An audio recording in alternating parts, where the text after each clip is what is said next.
что, давай, Куба, вперед. Вот маленький, вот маленькая. Давай мы все поздираем шерсть. У нас сегодня вот такая вот задача. Куба у нас все лезет. Вот, смотри, сколько шерсти. Ой-ой-ой, тут много. Ой-ой-ой, тихо, сейчас весь грязный. Вот так. Вот, молодец. Ой, сколько много, да. Вот сейчас. Так, стой. Стой. Попорите, руками можно, смотрите. Так, да подожди ты, подожди. Вот она какая ласковая. Вот это хорошо, что к людям. Вот это Воландов линия, на самом деле, очень и очень ценная тоже. Объясню почему. Потому что волкособы обычно, ну, Воланды, они и к людям могут быть агрессивные, ко всем. Это вообще ко всем ласково. Ну, конечно, если она чувствует какую-то опасность, она действительно тоже будет защищаться и кидаться на человека. Но в основном вот эта вот линия, она очень такая, как сказать, к людям адекватно реагирующая. Так, стой, тебе надо повыдирать так шерсть сначала, да. Покажи свою рамку, покажи. Вообще полностью зажила, регенерацию только надо, чтобы кожа. Сиди там. Так, еще. Так, вот так, убираем с тебя все. Вот она, такая красотка. В нее детки пошли все, буквально все. Очень сильно похожи и внешне похожи. Вот, но Сина, я думаю, ушками поправят, не будут.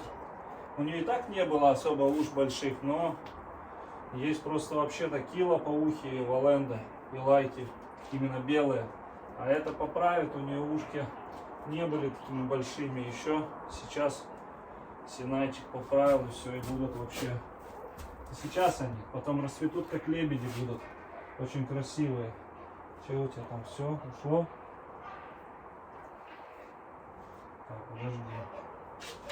Так, подожди. Так, тихо. Нет, я вот эти целовашки ваши.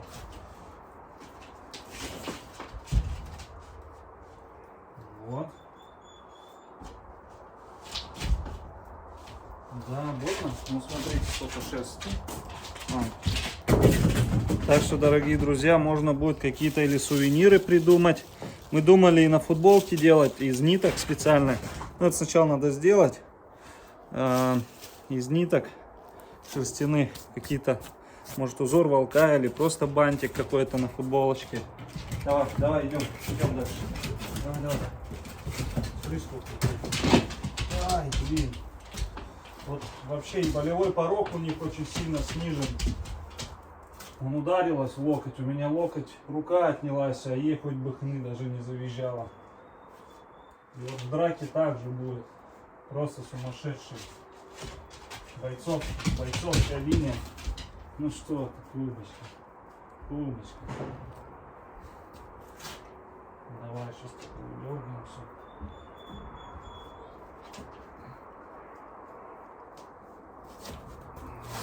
Молодец. Вот сиди на месте. Придется. Смотрите, сколько много. То тут все сейчас будет в этом. Сейчас еще волки, но волки чуть попозже. Волки апрель-май. А Арктика, они вообще по-другому. Они полностью не слезают. Если серые и канадские, они полностью лезут. У них остается, а Арктика нет. Так, ну давай мы тебя получу с вот этой вот. О. Стой.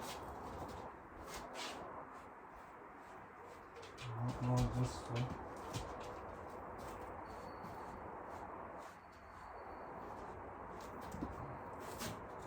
Ну, вот можно и варюшки, можно и... Что у нас тут еще можно? И шапку связать, и пояс ее плести. Капец, весь вообще, весь теперь, Куба. Фига у тебя шерсти. Тайга, смотрю, выленила и особо нету у нее, может чуть попозже еще линять будет. Да, сейчас, Куба, с тебя все пушистик.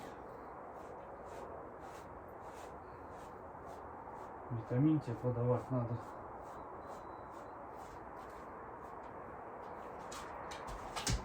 да.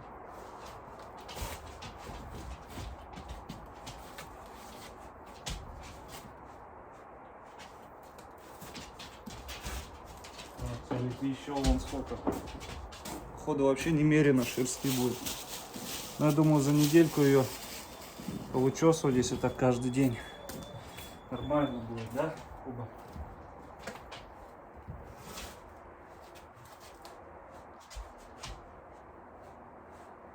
Ну, потом сильно не будешь прям так потлатывать.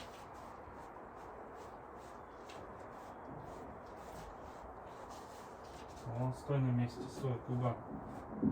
Че, умница, умница, волчарная. Умница. Надо еще раз погулять с ней. Выходили мы с ней гулять. Для соседей это окончилось не очень хорошо, поэтому она на самом деле очень опасная в прогулке. С ней только если ходить, то только на поводке, потому что мне не хочется потом собак всяких там платить деньги или потом как-то за них отвечать уголовно. Поэтому и вообще собак жалко. Она очень такая, она бегала за Синаем, сначала охотилась. Фу, ну Синай, то, что он расхоженный, он от нее убежал. Потом она начала докатываться до соседской собаки. Перепрыгнула забор и оказалась там. Она очень опасная. Это вот она здесь миленькая, добренькая, а в плане людей нет. В плане людей она не будет такая, она обойдет лучше стороной, она не будет лезть на рожон. А вот в плане собак она ни одну собаку не пропустит мимо себя. Да, Куба? Так что щенки у нее тоже. Вот попал один лис в ответственные руки. Дальше у нас будет Лимба, чтобы попал еще в ответственные руки. И все.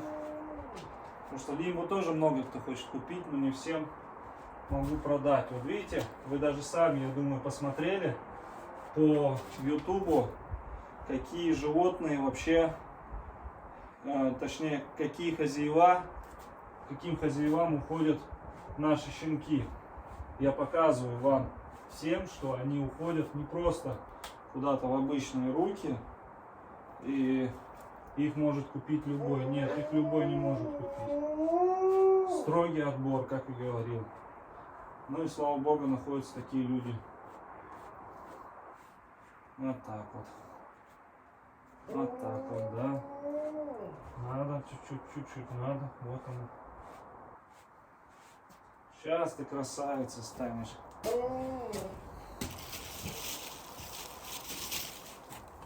Ну, посмотрите какая. Надо, чтобы заставку сделать. Ну. Эй, все, хватит. Все, хватит.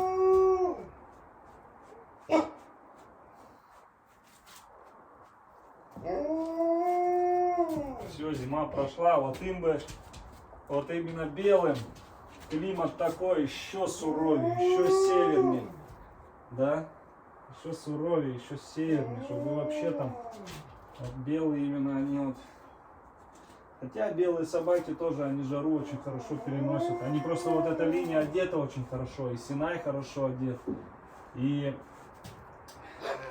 щенки должны быть тоже хорошо одеты, потом, когда вырастут, покажут себя, какие они будут. Говорят мне, типа, давай Умку с Кубой, там еще нет. Зачем я? У меня такой аппарат здесь серьезный, вот она, Куба наша.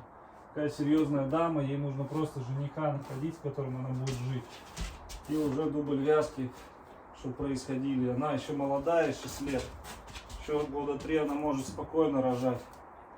Но тоже нужно кобеля искать не убойного. Потому что если будет бойцовский, это все очень опасные особи будут. Поэтому надо более такого спокойного находить. Да, Куба, потому что ты у нас совсем неспокойная.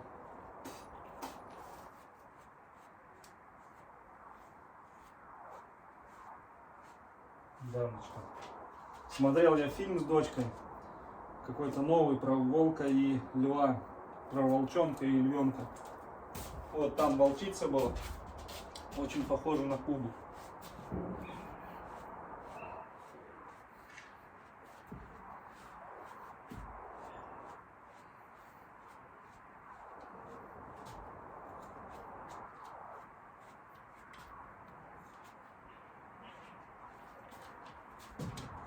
Капец у тебя с шерсти.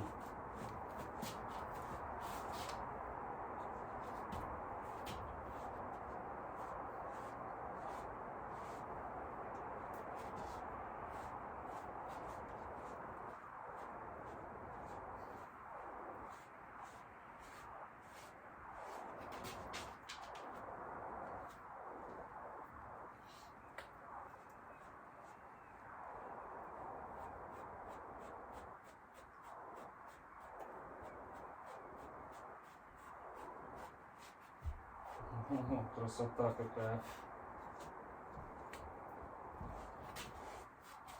Сколько можно с тебя шерсти брать, а? Скажи мне, тихо.